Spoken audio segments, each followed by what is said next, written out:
श्रीवास्तव कहलाए। हिमवान अम्बा दुर्गा जी की आराधन कर अम्बा नगर में ठहरे, इससे वह अम्बस्ट कहलाए।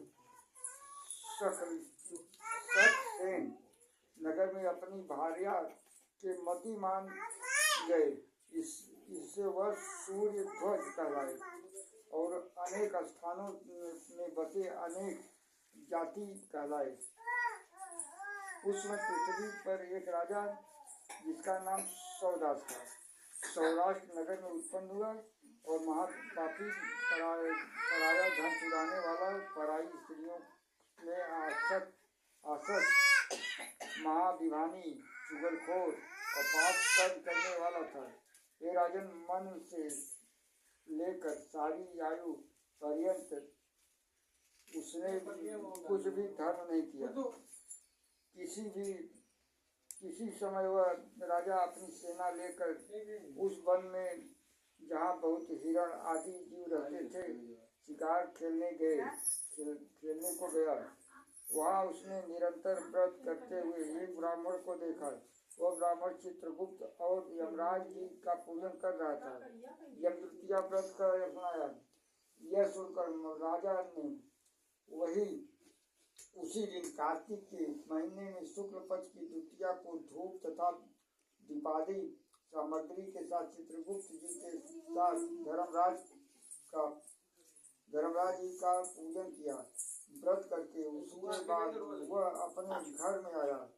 कुछ दिन पीछे उसके मन को विस्मरण हुआ और व्रत भूल गया। याद आने पर उसने फिर से व्रत किया। समयोपरांत काल संयोग से वह राजा सौदास मर गया। यमदूतों ने उसे दृढ़ता से बांधकर यमराज जी के पास पहुंचाया। यमराज जी ने उस घबराते हुए मन वाले राजा को अपने दूतों से पूछते हुए देखा। तो चित्रगुप्त ने पूछा कि इस राजा ने क्या कर्म किया है। उस समय धर्मराज जी का वचन सुन चित्रगुप्त जी बोले, इसने बहुत ही दुष्कर्म किए हैं, परंतु दैव योग ने एक व्रत किया जो कार्तिक के शुक्ल पक्ष में यमद्वितीया होती है।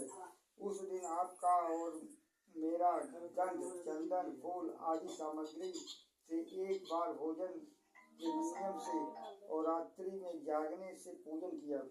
हे महाराज, इस कारण से यह राजा नरक में डालने योग्य नहीं है। चित्रगुप्त जी ने ऐसा कहने से धर्मराज जी ने उसे छुड़ा दिया और इस